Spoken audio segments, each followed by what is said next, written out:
Professor Smith, will you start this discussion by giving us a brief synopsis of the concept of Black English and a statement on the origin of this linguistic pattern among many Black Americans?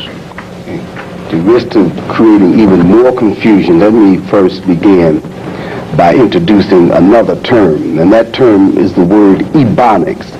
The word Ebonics is a compound of two words, ebony, which means black, and phonics, which means sounds. Now, in 1973, at a psycholinguistics conference convened under a grant from the National Institute of Mental Health, a professor by the name of Robert Williams, a psychologist at Washington University, invited a number of scholars in the fields of linguistics, anthropology, sociology, psychology, speech pathology, and audiology to discuss some controversy that was emerging in the literature over the use of that term, Black English, because it became quite apparent to a lot of the African American scholars who were doing research in that area that the term Black English was being used with totally different meanings. And let me explain what the argument was. The term Black English was viewed by the African American linguists as an anomalous statement. An anomalous statement is a statement that contradicts itself. If you say, my sister's an only child, how can she be my sister if she's an only child? Or that bachelor is married. He can't be a bachelor if he's in fact married. When you look at the term Black English, this is what you find. You find people calling the language of slave descendants of African origin Black English. But when you look at the literature that they disseminate about this language, it does not in any way correspond, except in lexical items, to the structure that I know to be the English language. So we question the legitimacy of the use of the term Black English, and instead we pose the term Ebonics, black sounds. We can argue whether or not the patterning of these sounds corresponds more to the English language, or we can debate whether or not they correspond more to the African, Niger-Congo, or Hamitu-Bantu languages. But no one can question that most human languages are spoken by the use of pulmonic egressive airstreams. This is the lung air that is egressing. Now, when a linguist goes into a speech community, he does not prescribe how a language ought to be spoken or written. He is merely there to make observations and attempt to make a scientific statement. He is attempting to describe how the language is spoken or written. When the African American scholars began to look at the language of slave descendants of African origin, we began to find patterns that do not correspond to what is known to be the English language. We find patterns that at the base of the historical process can be traced to the African, Niger-Congo, or Hamitu-Bantu languages from which they originated. Now, so we look at the term Black English and we question that term first as an anomalous statement. It contradicts what they are actually disseminating to be English. The other argument had to do with the term Black English in terms of it being a contradiction that no other limited English-speaking population has an adjective of color before their variety of English. I mean, there are limited English Asians, and you don't find the label yellow English before their variety of English.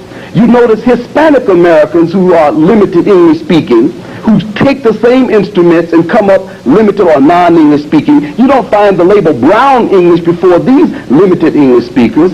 Native Americans who are limited English speakers are not called, don't have their limited English proficiency labeled red English, and even the non-standard speaking Anglos, the white trash. I never find any literature discussing the deviant variety of English spoken by the poor Appalachian or Southern whites as white trash English. So we look at the term Black English in that respect. The word black is always represented to the European, something evil, base, licentious, wanton, depraved, corrupt. And when the Europeans who refer to black language as a Black English, they're not talking about the language of Bryant Gumbel or Max Robinson or Ed Bradley or Jane Kennedy. They're not talking about the English of these blacks who happen to be professional speakers of English. They're talking about their non-standard, deviant speech, that corrupt, licentious, wanton, depraved, crooked, all the negative attributes that you can give something is given the word black. And when you look at the literature put out by the agents of U.S. imperialism, the Zionists like Walt Wolfram, William LaBarbe, Joan Barat, all of these Europeans who've been writing about black language, Joe Dillard, Stewart, when you look at their literature, they're not talking about the language of the black educator. They're talking about the non-standard black sounds of black children that do not correspond to English. That's number one. I wonder, do we have any response to Professor Smith's discussion this far? And well, let me go a little further. Very well.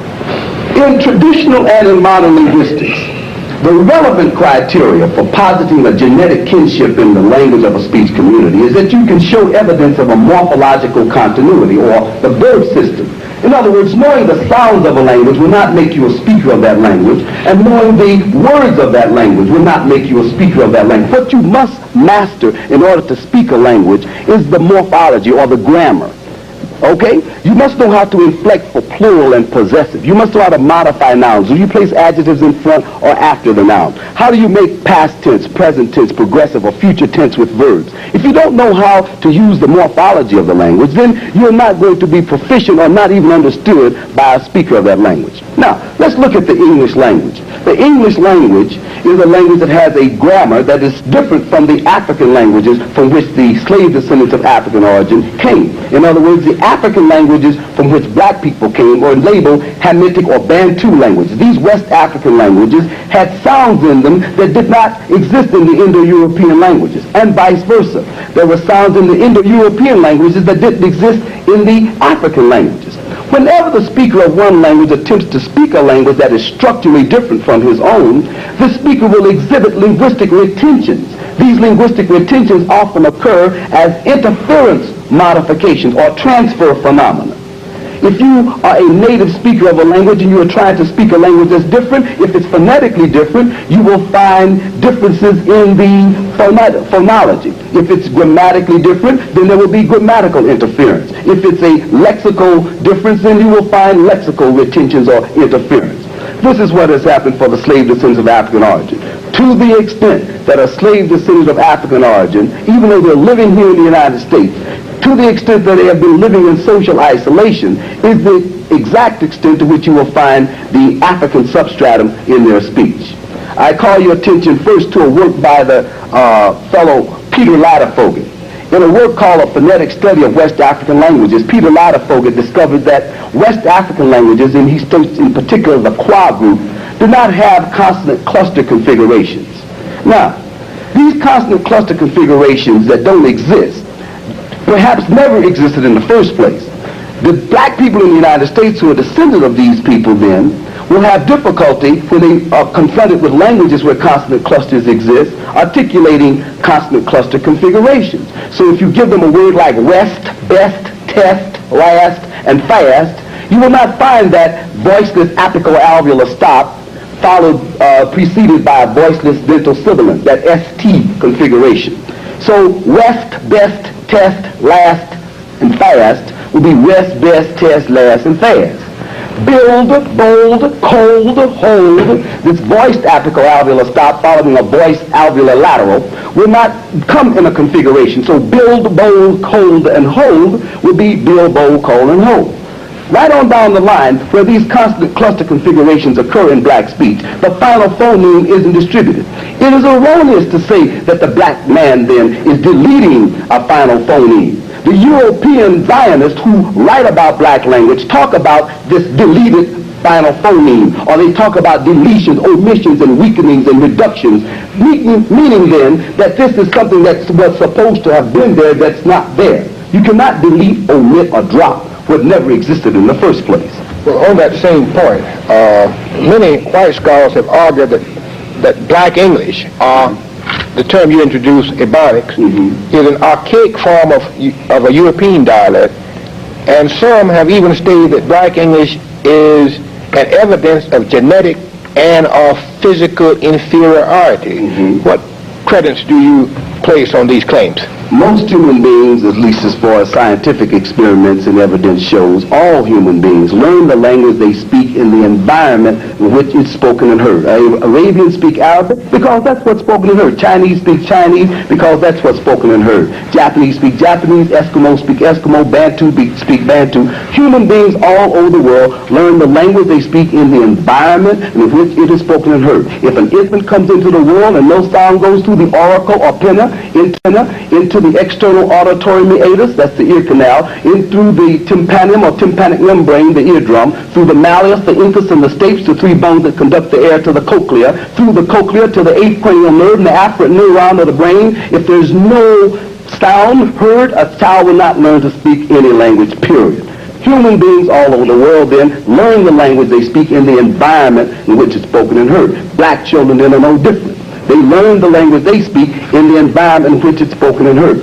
To the extent, let me stress this, that black people have been living in social isolation then. They are hearing black sounds. And black sounds then are being brought along as a linguistic continuation of Africa in the black community. Doctor, you can do it. Let me begin by introducing that term that you heard Brother Khalid give you. And that term is Ebonics. E-B-O-N-I-C-S. I want all of you to remember that term, if for no other reason than to at least set a mark in your mind when you come into the knowledge of the term, because it will give a starting point for you, and it will also let you know where somebody else. In the field of linguistics, there's a thing called a shibboleth. A shibboleth is a term that the Hebrews used to use to find out if someone was an enemy or a foe. And sometimes you can have a term, such as the term Ebonics, and they'll let you know where somebody else is in their thinking about themselves and the very people who they claim to be a part of. And let me explain what I mean. The term Ebonics is a compound of two words, ebony, which means black, and phonics, which means sounds. This was a blend that was made by a brother by the name of Robert Williams. He's a professor of psychology at Washington University in St. Louis. In 1973, Robert Williams had been given some funds by the National Institute of Mental Health to bring together some scholars who had in their own disciplines received funds from the National Institute of Mental Health to do research on the cognitive and linguistic development of the African American child. That is, the mental and language development of African American children. There were people from speech pathology and audiology, linguistics, anthropology, psychology, sociology, and education who had been invited to come to this conference in St. Louis in 1973 because the NIMH meaning National Institute of Mental Health, had been getting results back from all of these people that they had been given funds, but they were getting confused over some of the terminology that was being used in the reports being given back. And it became quite evident what the problem was after the first presenter had presented at this conference in St. Louis, because right after the presenter presented, there was a question and answer period. And during this question and answer period, a challenge was made to this presenter as to how can you use the term black English to refer to the language of slave descendants of African origin, and all of the data that you have produced here, none of it shows any evidence of the English language. The scholar wasn't sure what the man was saying. So he went further on into trying to explain this, and if I had a board, it'd be a lot easier to graphically demonstrate it. But let's say you got 4 communities speaking a language we're going to call language A. And you got 4 communities, I got 5 fingers up, so I'm going to call it 5 then. We got 5 communities speaking language A and 5 communities speaking language B. How do you know that all these people speak language A and all of these are speaking language B? And how do you know that language A is not language B? In the field of linguistics, especially when you study the people who claim to be authors or authorities on Indo-European linguistics, the relevant criteria or the evidence that they use for saying that all of these would be language A and that all of these would be language B is they look for continuity in what is called the morphology. Now, what do you mean by that, the morphology? See, as Brother Khaled pointed out, all human language begins as a thought. As I'm standing here talking, I got thoughts going on in my mind, and you sitting there listening, I'm making some thoughts come into your mind. Vocalizations and gestures then are nothing but a way that we have of transmitting thoughts. Since all human language begins with a thought and vocalizations are nothing but ways of transmitting thoughts, the difference is that all languages don't use the same patterns of sounds to transmit thoughts. You can't just use any old miscellaneous organization of sounds and transmit. If I stand here right now and say, "Anata no na maewa nan desu ka?" Anata no na maewa nan desu ka? Well, that sounds like something, but if you were a person that came from a place called Japan, you would know that what I had just said was, speaking of your name, what it is, anata no na maewa. Speaking of your name, na maewa. Nan desu ka, all verbs occur at the end in Japanese. The reply that I would have to give back would be in the same code that that person understands. Watashi no na maewa sumisu oni desu. You understand? You got to give it back in the same patterns that they understand. And if you don't give it back in that code, they won't know. They'll hear that noise, but they won't know what you're talking about. Let's bring it even closer to you, because you may have been around a few more of these kind of people. If I say, el bionico hombre. El bionico hombre. El is equivalent to the. Bionico is equivalent to bionic. Hombre is equivalent to man. But now I'm using some Spanish words, but people that know Spanish know that just because you know Spanish word, that don't make you no speaker of Spanish. You got to know the Spanish grammar. You got to know the thought process. The thought process of Spanish does not allow you to modify a noun with the adjective in front. The correct word order to say the bionic man in Spanish would be el hombre bionico. So you're not speaking a language just because you know the words. You're speaking the language and you are following the sounds of that language according to the rules for combining sounds to shape and form a thought, or arranging the words in the correct order to shape and form a thought. If you're not doing that, you just know some words. If I say, "Was machst du? Was ist dein Mutters Name? Was ist dein Frau's Name? Guten Morgen, Frau Müller."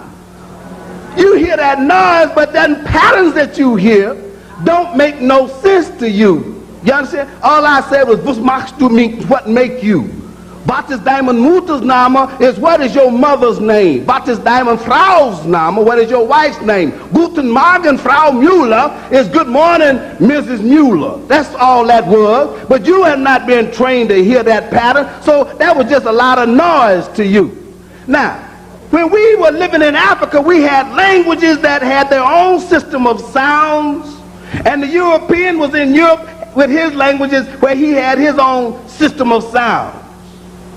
These languages were not morphologically related, meaning the rules for combining the sounds to shape and form a word, the morphology, or the rules for arranging the words to express a complete thought, which would be a sentence, was not the same. In other words, any sound you make in any language that refers to a person, a place, or a thing, we call that a noun in that language.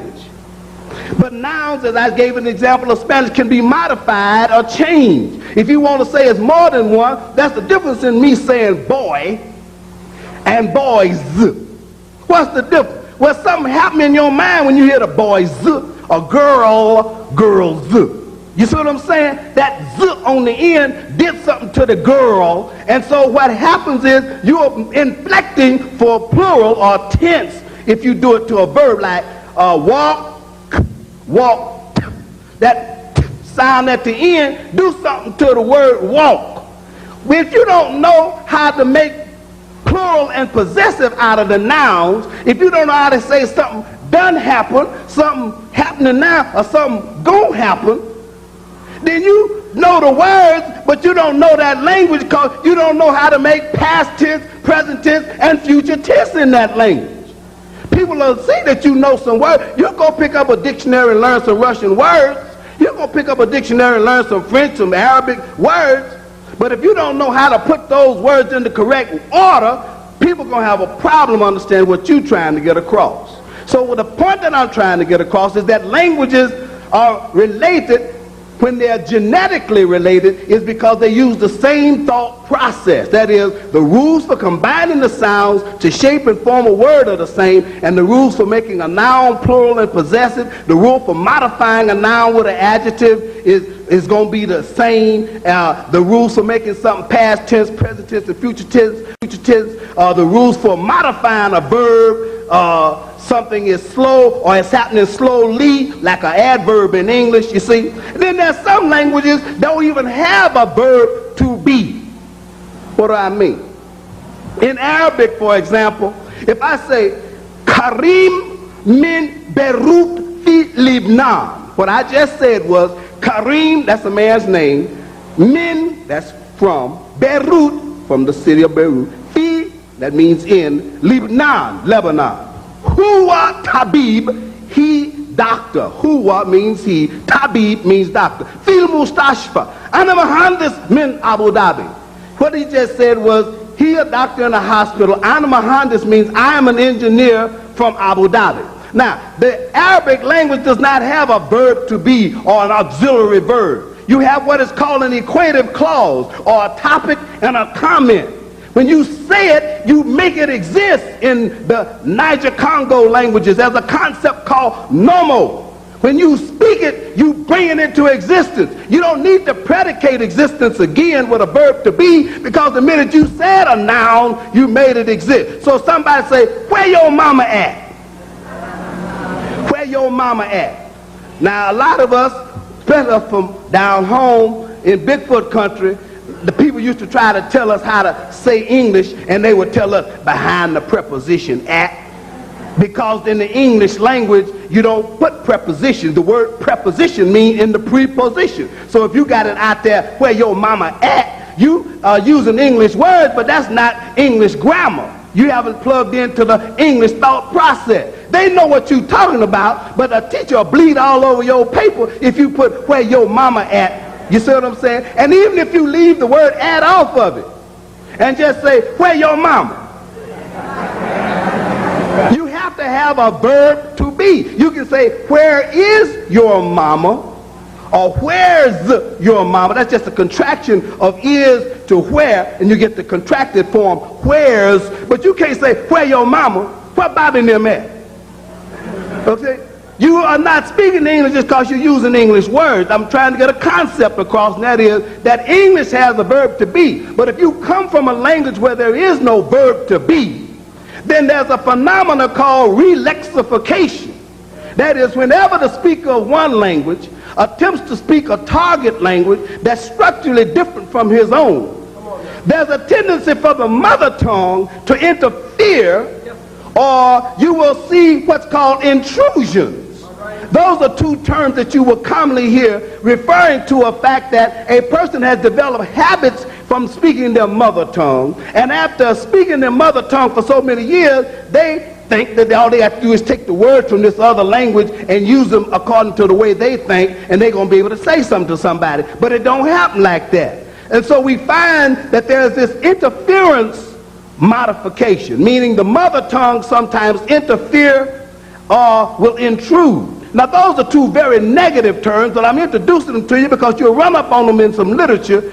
I'm just sharing what the concept is, and that is that the mother tongue interferes and modifies the target language where it's structurally different. Whether it's phonetically different, morphologically, and syntactically, that means putting the sounds together, and syntax meaning putting them in a string to say a sentence. Whether it is morphological or syntactical, whatever kinds of interference you are experiencing, it modifies the target language where it's structurally different. The second thing then would be a less objectionable term. You're talking about transfer phenomena. That's a more neutral way of describing what's happening when your mother tongue is affecting the way you're trying to speak another language. There's some transfer phenomena. That transfer phenomena, when it's critically looked at, will be linguistic retentions. Linguistic retentions, that is, you're retaining patterns from your mother tongue, and it is these retentions from your mother tongue that are exhibiting themselves and transferring itself as you see the evidence of the lexicon, the vocabulary from the target language attempted to be spoken. A good example of that would be a Russian physicist. And the Russian physicist is telling you about some experiments that he's been doing on the molecular structure of the wall. The molecular structure of the wall. You get that? Now, there is no TH in the initial position in East European language. That theta and ev are the symbols to represent voiced and voiceless TH sounds. Okay? That R sound in English, which is called a retroflex velar spirant, that means you retract the tongue back, R, R, R. That's the way it's made in English, but in East European languages, the R sound would be made as an apico-alveolar trill. That's the tip of the tongue against the alveolar ridge, and you get a ra, re, ru, re, ro. See, that apico-alveolar trill, that's the way that sound is made in East European, like in Arabic, Spanish, Japanese, ra, re, ru, re, ro. That's the way you make that sound in those languages. But a Russian can't make that R sound, R, R. And the bilabial velar glide is represented by the alphabet W. That wah, wah, wah, wah, wah, wah, wah, that bilabial velar glide, you won't find that in East European languages. So instead of a W, he'll give you a labial dental fricative, which is a V sound. Buh, buh, buh, buh, buh. So instead of the molecular structure of the wall, you're going to get the molecular structure of the wall. The molecular structure of the wall is interference modification. Okay, now, ain't no problem. A German or a Russian, they sound real heavy when they tell you the molecular structure of the wall. But if I come up here and tell you molecular structure of the wall, molecular structure of the wall, molecular structure of the wall gonna be the molecular structure of the wall every time I say the molecular structure of the wall. Why? That's the way my mama said it, molecular structure of the wall. That's the way my daddy said it, molecular structure of the wall. That's the way my grandma, Liza O'Neill, molecular structure of the wall. Big Annie, little lady, wall of wall niggas where I've been living all my life, said molecular structure of the wall. I don't have no control over who my mama is, who my daddy is, who my grandma, and who my playmates is, where I'm born all my life and I've been talking. I don't have no control over that.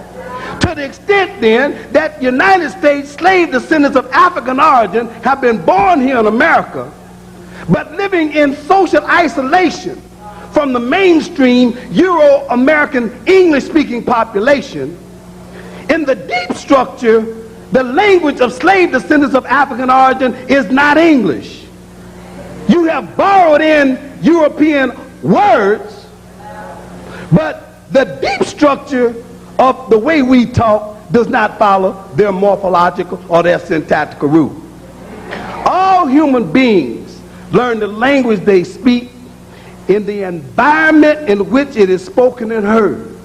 I'm going to say that again. Everybody in this room, the reason you talk like you talk, you learn how to talk in the environment in which some noise was being made, and in the environment in which language was being spoken and heard. That's why you come to talk like you talk. If you was born and nothing went through your auricle or pinna, that's this cartilage on the side of my face here, okay, what you call the ear, in through the external auditory meatus, that's the ear canal, through the tympanium or tympanic membrane, that's what you call the eardrum. And on the other side of the eardrum, there are three ossicles or bones called the malleus, the incus, and the stapes, which you call the hammer, the anvil, and the stirrup. And that's connected to a little snail-shaped organ called the cochlea. And this organ has fluid in it called endolymph and perilymph. And inside this cochlea, there are little fibers called cilia. And this acoustic energy is converted in the cochlea into an electrochemical charge. And at the other end of the cochlea, there are semicircular canals. And at the other end of the semicircular canal, there's an 8th cranial nerve. And at the end of the 8th cranial nerve, there are axons and dendrites. And if a baby don't hear a sound across the synaptic cleft, it don't hear no sound, it don't learn how to speak no language, period. Y'all don't hear me. If you don't hear a sound, you don't learn how to talk no language, period. So the reason black people talk the way they sound is because all our life we've been hearing black sounds. We've been hearing these black sounds here in America, influenced by the vocabulary of the Europeans. The European vocabulary has been borrowed in, but it has been modified according to the structure of the African languages that we spoke originally. An example of this phonetically, if you got a pencil or a pen in your hand, I want you to write some letters down. A small J, and put a little B up over the top of the J, and that B is called a hatchek. A hatchek. That's a little B up over the top of a small J. Then you want a small U. Then a small W. A small I. Then a small C, and put a little hatchek up over the C, put a little B up over the C. Then a O after the C. Another small J with a hatchek over it. Then you want a capital E, like a backwards 3, E, that epsilon. Then a L, just a straight line down, a L, and then an O at the end. Now what you have there in the what's called phonetic alphabet, that's the International Phonetic Alphabet that anthropologists, speech pathologists, ear, nose, and throat doctors, all of them have to learn how to use the terminology to describe places and manners of articulation. So anytime you see a J, that J with a hatchet over it, it represents a J as in judge or George or Joe. That symbol always represents that sound in phonetics. That U sound, oo, oo, oo, that is going to always be representing a oo sound. Okay? And the W, which I gave you a while ago, w, w, w. So you get Jew, Jew. And that small I represents E, as in feet. 2 E's would represent it in the regular English spelling. But that small I always represents E, E, a high tense front rounded vowel. E, E, E. That's the way that small I always only represents that sound. Okay? C with a hatchet over represents a CH sound, as in church. Okay? O always represents O as in oatmeal. O. And then that capital E. And then J again. Then L, a voiced apical alveolar lateral, and then the O at the end. Now, when you put all of those together, you can segment them first and say, Ju, wheat, cho, jello, Juicho jello, Juicho jello. What is Juicho jello? Did you eat your jello? You understand? You see that Juicho jello, it looks like did you eat your jello in your hearing as English, but what you have done is you've taken those words and you re-lexified the grammar of Bantu or Niger Congo, and what you have now is Juicho jello. Or let's do another one. A small J, a small I, another small J, put a hat check over both of the J's, capital E and a small T. What you got there is G-Jet. Did you eat yet? You understand? What you're seeing is the deep phonology of Africa is being retained. You're bringing in European words, but the deep phonology is African. And I could give you hundreds of examples of this. That teacher, she mean. I'm going to give you one more so you'll learn that symbol. Put a backward 6, and then put a line through the top of the 6. That sound represents the. And then we're going to do an upside down A with an E hooked on to it. And that's a digraph for the sound. What you're going to do is go like this, come up, and then go like this. Start over here and come down, go under, come across, and go like that. And that's 2 letters put together, and that sound is ah. You have the ah, and now you're going to do a small T, and then a small I, then a small C. Put a little hat check over the C. Now you're going to do an upside down E or a backwards A. That's called schwa. That teacher, that that upside down A or backwards E, upside down, and put an S after the schwa with a little hat check over the S. That represents the sh, as in surely or should. That S with the little hat check over it. And then a small I after S. She. Then M, and then another small I, and then N. And what you should have there is the at, E, ch, sh, e, m, n.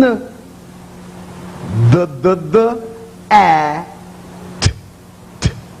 That's a T. E, small I, C with the hat check, ch, and then the schwa, and then she mean. That teacher, she mean. That teacher, she mean. That teacher, she mean. Now what you have there, if you go back and look at each one of these that you've written down, you will see a definite pattern. And that pattern is called a consonant vowel, consonant vowel, consonant vowel. If you look at the first letter, you will see a consonant, and then you'll see right after that it's a vowel, a consonant vowel. That CV vocalic pattern is representative of the entire western Niger-Congo area. There is no consonant cluster configuration for homoganic consonants. This is why when we say certain words, certain consonant cluster configurations won't occur. I can predict that a slave confronted with words like west, best, test, last, and fast, that ST configuration, predictably you're going to hear west, best, test, last, and fast. You will not find that ST configuration. The FT configuration, as in left, lift, drift, swift, that FT configuration, you won't find that. So you hear left, lift, drift, and swift.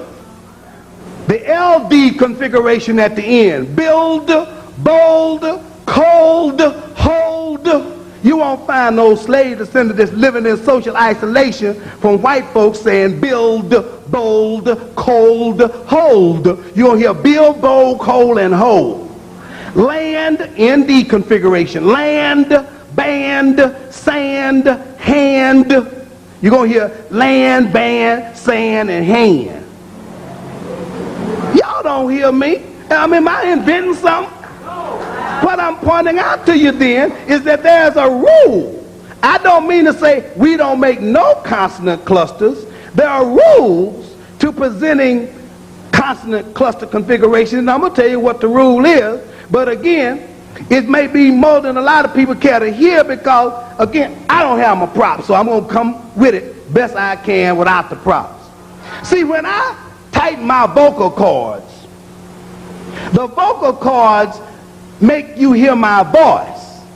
The air comes up from the lungs through the trachea or windpipe, and there's an opening between in what's called the laryngeal cavity, and that space is called the glottis. And there are some vocal cords or vocal folds that I can make tighten, and when I tighten the vocal cord, as the air egresses, that means going out, when you tighten the vocal cords, you can hear my voice. But if I leave the vocal cords lax and I say 1, 2, 3, 4, 5. When you hear my voice, you don't hear anything but the noise because you don't hear my vocal cords vibrating. The only way you can hear my vocal cords is when you hear me tighten them. And when you hear my vocal cords tight, that's causing the voicing of the noise. And so voicing and voiceless means you either tighten the vocal cords or you leave them lax. When the vocal cords are lax, you don't hear my voice. All you hear is the noise. Okay, so there's a rule by which consonant clusters can occur. In a S and a T configuration, or a F and a T configuration, both of those are voiceless consonants. Because they're both voiced, we call that homorganic voicing or homogeneous voicing. And because they're both voiceless, then one of them won't occur.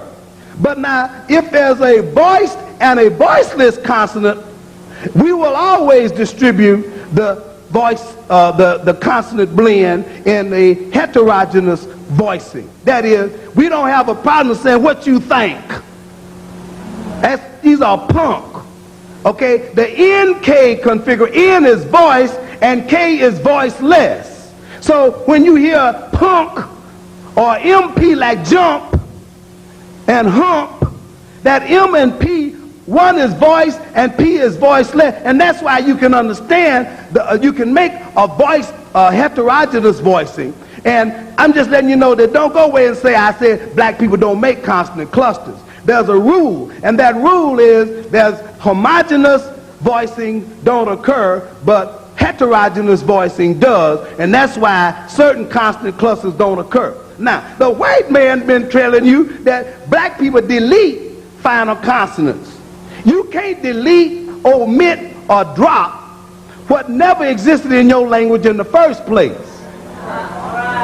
See, a Chinese person does not have an R sound in the front of certain words or in a configuration like Robert Redford likes fried rice. Robert Redford likes fried rice would present some problems for a Chinaman. The best you're going to get from a Chinaman will be Robert Redford like fly lice. Robert Redford like fly lice is because that retroflex velar aspirant that exists in English does not exist in Chinese. So instead of Robert, you get Lobert. Instead of Redford, you get Letfoot. And instead of likes, he'll give you the L for likes, but he ain't gonna give you a fried, he's gonna say flied lice. Flied lice. Now, that is an example of that same kind of interference modification. An Italian would have that problem if he was trying to say, tonight I'm going to eat some meatballs. They don't have consonant endings in Italian.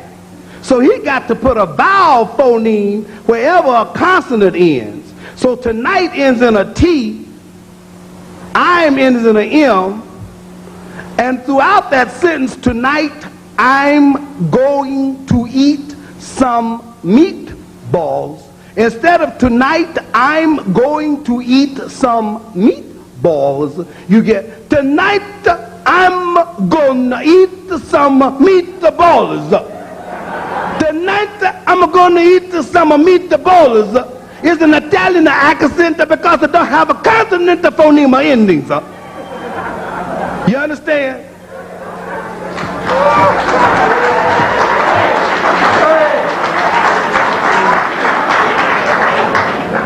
This same thing applies when you look at black people. The closer you get to the mother country, the more evidence of Africa you see in their speech. Black people in the South, especially them in South Carolina and Georgia where the Gula and the Geechees live, okay? There's a brother who's a pediatrician at the hospital where I work. His name is Ernie Smith also. He's a Geechee, and he was the one to let me know the difference in the Geechees and the Gula. Okay, but I want y'all to invite him out here so he can run it down to you. Be sure to ask him. Okay, but y'all have heard of the Gullah Islands and the islands off the coast of South Carolina. And you've heard of all the people out there in the Caribbean. That doggy crazy man, no fire. That doggy crazy had no fire. What is that doggy crazy had no fire? That dog is crazy. It doesn't know fire. That doggy crazy, it no fire. If you are where you better cover on. If your arms are wet, you better cover on. If your arms are wet, you better cover on. If your arms are wet, you better cover them. Okay, the closer you get to Africa, the more evidence of what I'm talking about you're going to find. And it's going to be the same sounds that are not being distributed. The people in Jamaica, the people in the Caribbean, whether it was Papiamento, the people in Suriname, the people in Haiti, they have modified the French language the same way we modified English. They have modified the Spanish language the same way we modified the language up here. Everywhere you find Africans in diaspora, you find the linguistic continuation of Africa in those European languages that we have been introduced to. And it is obscured by the profuse borrowing of words. You see, the English language itself is nothing but a bastardized German. When the English came to the island of Britain, they were hired by a Celtic king by the name of Vortigern. The people who were there were called, the Romans were there fighting people called the Scots and the Picts. These were called Celtic people. It's spelled C-E-L-T. They spell it Celt. These are Irish, the Scottish, the Gaelic, the Welsh. Those are Celtic people. They're not the same as your Germans. Your German people are your Dutch, your Danish, your Swedes, your Austrian, and your English people. The English came from Germany as mercenaries hired by this Celtic king Vortigern to help him fight the Romans. And when they ran the Romans out, the Germans kept coming and took over. The word English is derived from the word Anglish, A-N-G-L-I-S-H. That's where English comes from. The Anglo-Saxons who came from Germany speaking English, a dialect of German. This was in 549 A.D. They stayed there and they were dominating everything until 1066. There was a Frenchman by the name of William the Conqueror who brought the French army in from France, and the French began to dominate the island. The Parliament, the Catholic Church, all of the public affairs and diplomatic affairs were done in French. But the masses of the people on this island still spoke this English mixed up with some of this Celtic language. The result has been, if you look at any dictionary today, you will find that 90% of what is considered to be the English vocabulary comes from Latin and French. Look at any dictionary, Funkin' Wagner's, Random House, American Heritage, Webster's, I don't care. Look at the etymology of 90% of the words. You will see that the English language is nothing but a bastardized German. What do we mean? The English language has a German grammar, but it has French and Latin words in it. The very precedent for what I am talking about exists in the English language itself. The English language does not just drop out the sky pure. In fact, there's a dialect in English in England that they consider the correct English. It's called RP, the received pronunciation. That's whatever the King of England or the Queen of England talk like. That's what good English is in England. Over here we have this thing called Standard American English. Okay? Standard American English is an ideal. Don't nobody speak it. It's some Midwestern white boys have gotten together, and most of us who come up on it have had speech pathologists and teachers trying to make us keep your teeth together and move those big thick lips so that you can correctly teach the King's English. That real betcha by golly wow. You understand? If you don't sound like a Midwestern white homosexual, you're not speaking good English. I'll tell you what it is. They have decided what ideally competent English is, and it approximates the usage of a Midwestern white male homosexual. Ain't nobody learned how to speak like that in their home environment. If you go to the South, the white boy down there tell you, memorize me, boy. The Southern white man has been so influenced by Ebonics, you can go to a restaurant, let me give you an example. M-I-K-E. Mike, right? Microphone, or somebody's name, Mike. But if I say, what difference does it Mike? If I say, what difference does it Mike? Now what does Mike mean? What difference does it make? I'll give you another example. M-I-N-E-E-Y-E-S.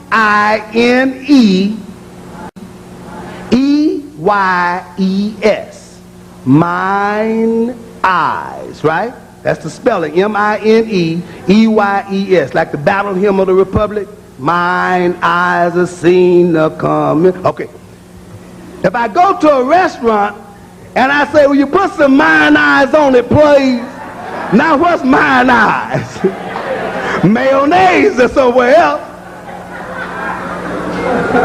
I was down there in the football game in Texas, and an old white girl was kicking her legs up in the air, and she was talking about fart, fart, fart, team fart, fart, fart, fart, team fart. I said, well, they got some kind of secret weapon here.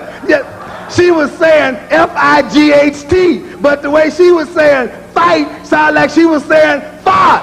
You understand? Fart, fart, fart, team fart. You want a fart, boy? Okay. The Southern white man has been influenced by Ebonics. And so if you want to know why the Southern white man don't sound like white people everywhere else, he'll tell you, memorize me, boy. Okay? Southern Ebonics don't sound like Ebonics in New York. Okay? But there's a thread that makes Ebonics the same. What are we talking about? When you talk about Ebonics, I've given you first some structural evidence that Ebonics is not English in its phonology. But I said in the beginning that all language begins as a thought. And so when you pose the question, what are the common kinds of experiences and common intersecting events in the lives of slave descendants of African origin? When you talk about the hell, degradation, and oppression, it don't matter whether you down south or up south, the common kind of experience is that you have been beat, kicked, raped, robbed, used, abused, made a tool, a fool for 400 years. Ebonics then has to do with a deep structure of experience, a thought process that goes with an experience base. The experience of A being originally from Africa is one part of it, but even when you have perfect mimicry skills, you know, a lot of our people will tell you, and Brother Maddox has been talking about them betcha by golly wild niggas that I'm an individual. I came alongside the slave ship. I didn't come with the rest of them. They're my color, but they're not my kind. And I believe that basically the African-American problem needs to be understood within certain kinds of sociological parameters. Okay, them kind of mimicry skills, that's acting speech. O.J. Simpson could act. He had good mimicry. But if you see that letter that he wrote, his writing ability and his knowledge of the grammar of English had not gone beyond 3rd or 4th grade.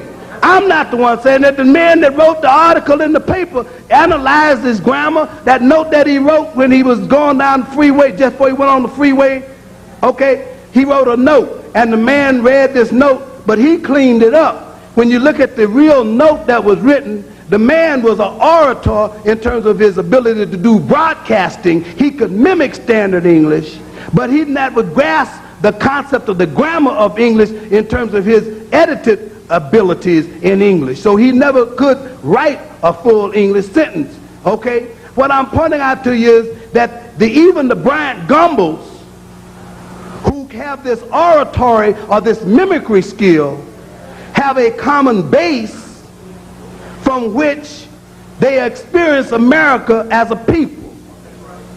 And so that base that is there means that just as if there's oppression going on, there's an oppressor, and at the other end of the spectrum there's somebody receiving the oppression, and we refer to that person as the oppressed. If there's exploitation going on, there's an exploiter, and if there's an exploiter and they're doing it to somebody, the person that they're doing it to is the exploited. If there's a lease, there's a person who owns it, that is the lessor, and then there's somebody that's getting title or getting possession through this agreement, that's the lessee. If there's a slave master, there's somebody that is the victim of this slavery or enslavement, that person is the slave. In the deep structure then, I'm trying to get across to you a notion of there being opposites. The law of opposites say that the people who are at one end never become the same as the other. There is then those people who can mimic Ebonics, but they in the deep structure can never be the same. Genetically, the white man's thought process is not the same as that of the slave descendant of African origin. And when I say genetic, I'm saying the genesis of the differences is not the same. Okay? The genesis of the white man's language, okay, has its origin in what makes him different.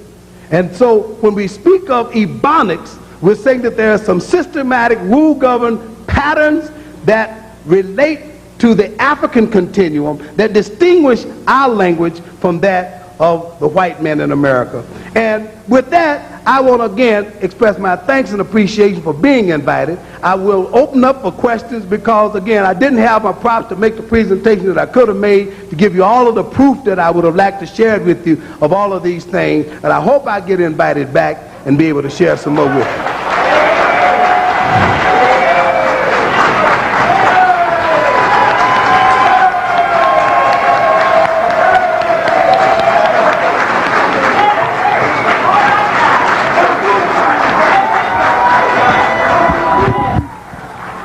Brothers and sisters, do you have any questions for Dr. Ernie Smith? We have just a little time.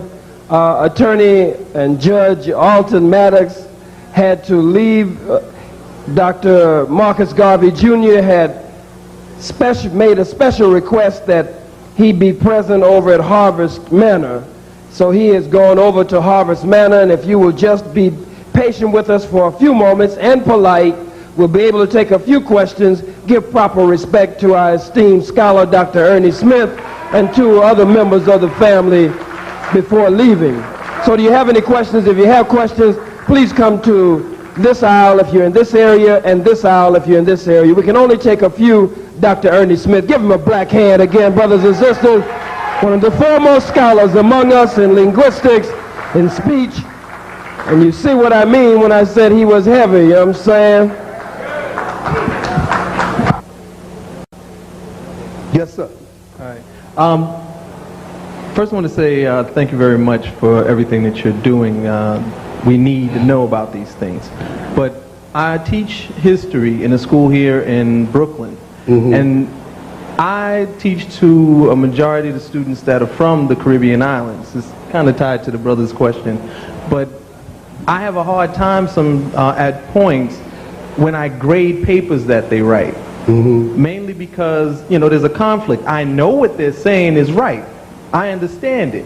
But as far as trying to teach them so-called standard English, I mean, should somebody deal with something like that when I'm supposed to be teaching them the so-called proper way to write or to speak, when I understand and I accept what they write down because I know what they're talking about. Mm-hmm. I mean, is there anything written that I can use to show my supervisors or something? In 1965, there was a federal law passed called the Elementary and Secondary Education Act. And in this 1965 legislation, there was some programs for Chapter 1 or Title 1, and then there were some programs in Title 7. Title 1 programs for children who were having difficulties obtaining grade level performance in the schools, but their differences were seen as being related to being disadvantaged, culturally deprived, as opposed to kids who were seen as being fully human. The species-specific attribute that distinguishes a Homo sapien from an ape is the ability to articulate. When you are human, you have a language, and therefore you are taught English as a second language because the interference that you're having is from having a mother tongue that is not English, and therefore under Title VII, Asians, Spanish, Native Americans, all of these people are given English as a second language and bilingual education. But when a slave descendant of African origin who has been living in America in social isolation, retaining the features of Africa in his language, is confronted with the English language that you're trying to introduce, that standard English, their problems are seen as being related to them being EMR, educable mentally retarded, TMR, trainable mentally retarded, and PMR, profoundly mentally retarded, depending on how low they score on the standardized instrument of English proficiency. I'm saying that the discrimination is that we are not recognized as having a language. The theory is that when the white man went to Africa, we were nothing but baboons and gorillas who had some savage gibberish and some feral grunts about equivalent to the baboons and the gorillas, and that the white man developed a pidgin language that he taught to us, and there was this pidgin European language that we adopted and made our mother tongue. That we had no language in Africa, and what we learned was a pidgin Spanish, a pidgin French, a pidgin English, a pidgin Dutch, or a pidgin Portuguese. And when you learn these pidgin languages that they invented to talk to their black vassals as their mother tongues, they were by definition speaking Creole, C-R-E-O-L-E, meaning by that you did not have a language originally. The only language you've ever been exposed to is this hybrid that the European invented, this ersatz mutilated form of the European language that he invented to talk to the slaves, and that this language became the slaves' language. The problem with that thesis is it presumes that every white planter used the same mutilated forms of English. Number one, every white planter had to do the same mutilation of English, because we're not talking about English, we're talking about a non-standard English. We're talking about a mutilated ersatz inferior baby talk, as they called it. That meant that every plantation owner all throughout the United States and throughout the Indian Ocean, where all these pidgins are spoken, and in the Caribbean, did the same exact mutilation. Didn't have a book. In fact, they had anti-literacy laws against even teaching a nigger how to read and write the English language or any European language. So in the face of the fact that he had anti-literacy laws, he would claim that these hybrid languages were invented by him, yet he produces no evidence of him having had any textbooks to teach all of these slaves these mutilated dialects that he invented. The other theory, other part of it is that your question had to do with the teaching of English. You don't lose no blackness by learning how to speak another language. So I am not here to denigrate any effort you're making at teaching our people how to speak another language. All of these languages started with us. They all belong to us. We've been denied, you understand me, access to the teaching that our own people could give us. Integration did worse for us because we had people who could speak 5 or 6 different languages teaching us under segregation. They love us into illiteracy by talking about we speak a black English. They even had a court suit in Ann Arbor, Michigan, called the Ann Arbor decision, where some black parents sued the Ann Arbor School District for not giving their children the proper training in the English language. And the experts that the parents brought in told them that their language was a baby talk. They didn't even want no Ernie Smith coming there with no Ebonics. You understand? The expert witnesses that the plaintiffs, the black children, had were a bunch of Jewish people: William LaBaugh, Geneva Smitherman, Gary Simpkins. I'm telling you who these Negroes were that went into the court in Ann Arbor, Michigan, and told the judge that our children learned a black dialect of English, and that it was this black dialect of English that the school district needed to overcome, rather than saying they are no different from the Native American, Asian American, Hispanic American, Russian American. Give them all English as a second language. Right now, Negroes are hustling Chapter 1. They just had a reauthorization of the Chapter 1 programs, and they now are bringing all these other people over into Chapter 1 programs. Not only aren't you going to get no Title 7 recognition, they taking some of the Chapter 1 money because it ain't did you no good. You're mentally retarded. Ain't no sense in pumping a whole lot of Chapter 1 money on your mental retardation. If your mother tongue is already English, you don't need no English as a second language. So the whole thing is to keep you ignorant of the fact that the differences in the way you try to speak English are related to Africa, and therefore you should be given a bilingual education and English as a second language. So the effort that you should make would be to recognize that A, you're not being given the proper funding to do the kind of work you're trying to do. You're not being given the salary points that you should be given because you are bilingual. And when I say that, I mean it with all my heart. You can understand two languages if you don't speak but one. You understand? That's called passive bilingualism. That only means that I understand. If somebody come to me and say something to me that I understand in another language, I don't have to answer them back the way they answered me. Like the guy come to me and say, "Anata no namai wa nandeska." I could have said my name is Ernie Smith. You see what I'm saying? And if he understood English, he could have understood that, or understood Ebonics. You see what I'm saying? He could have understood Ebonics and understood who I was saying I was. I call it English with the English vocabulary in it because my mother tongue is Ebonics, and I go back and forth as y'all seen me do up here on the stage. Okay, so if he understood Ebonics or English, he would have been able to plug into what my answer was. You see what I'm saying? So yeah, teach English as a second language. That does not mean that you have to start writing books in Ebonics. Langston Hughes, Dunbar, County Color. We got a rich literature in Ebonics. If you just want to do something in black Ebonic literature, we got that. We don't need to teach the kids that. They're bringing that from home. You're supposed to be teaching them English as a second language, not trying to teach them Ebonics and then teach them English. Okay, they know Ebonics. You want to teach them English. Did I help you to somewhat? Okay. Sister Free. Okay.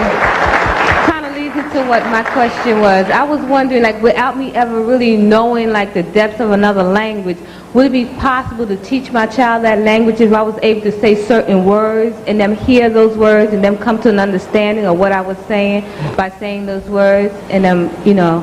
Okay. Not all African languages can be seen as having words per se. You have what are called roots. And then what you do to that root by modifying it, by suffixing or prefixing, you have what's called a root. And if you are speaking a language in the African language, you don't isolate the sounds into words per se. You have a root and you affix that root to do something to make your sentence. So I don't want to mislead you into thinking that you can just go and learn some words, because you'll be approaching African languages from a Eurocentric point of view. The notion of a word does not exist in agglutinative languages. Agglutinative language, in the same way in Chinese, there are only TSZ, the word Z. Those are syllable elements. They're not words. There's no such thing as a word in Chinese, and likewise in the agglutinative languages, there are no words per se. There are these roots. And you can affix, suffix these roots to make a sentence. So I don't want to mislead you, but yes, that would be an appropriate way to go. Once you understood how to put some combinations of sounds together to make what would be equivalent to a word, you could do it that way. But it would be wrong to tell you that you could just go and learn African words, because when you run up on the Niger-Congo languages, you're going to find out that they're not structured in words. They have what are called agglutinative structures. You're gluing morphemes together, and so you have roots and affixes that you put together, okay, to make a sentence. Mm-hmm. Is there any particular age in which you should start, if you want your child to learn another language, is there any particular age in which you should start teaching them that language or introducing them to that language? Okay, let me share this with you. There are two notions in bilingualism that you want to become familiar with. Human beings all over the world, whether exposed to one language or 3 or 4 languages, they pretty much acquire their language by the age of 3 or 4. Remember that. The empirical evidence is that all over the world, most human beings have learned how to communicate, pretty effectively with the adults by age 3 or 4 in their language. When you're exposed to 2 languages between 0 or birth and 4, we refer to that as simultaneous bilingualism. That means that you're being exposed to 2 languages simultaneously, and therefore you function like a monolingual in both languages if you're exposed to them between the age of birth and 4. Okay? If you learn the second language after age 4, the tendency is that the mother tongue has developed some rules in the child's mind, and so you will find that interference or transfer phenomena, linguistic retentions, will tend to occur. So there is no, you can't get a second language to a baby early enough, is what the point that I'm making, to cut to the chase. We refer to the learning of a second language after age 4 as successive bilingualism. Simultaneous and successive refer to 2 time periods in which 2 languages are exposed to a child. If you learn 2 of them before age 4, that's simultaneous bilingualism, and he will likely function like a monolingual in both. If you're learning one in succession of the other, the quicker you get the other one after age 4, the better, because the longer you learn one, the harder it is to learn another one. You see what I'm saying? So that's called successive. The other thing is that language learning occurs in time and space. And so the empirical evidence is that when you expose a child to the culture in which that second language is spoken, there are nuances of the language that you can gain from being immersed in the culture that you can't get from just learning foo-foo and you ain't never seen none and don't know it when it's put before you. You see what I'm saying? So you can learn the word foo-foo and still don't know nothing. You see what I'm saying? But if you go and get around where people eating foo-foo, you see what I'm saying? Then you see it make a lot more sense to you. So we call that coordinate bilingualism as opposed to compound bilingualism. Compound meaning if you learn 2 languages in one environment, you're just learning 2 languages and compounding the second on one mindset. But if you learn the second language in the environment, in the culture where the second one is spoken, there are deep structure nuances of the language that you can better understand if you get it in the environment. That's called coordinate bilingualism. So you want to be familiar with those.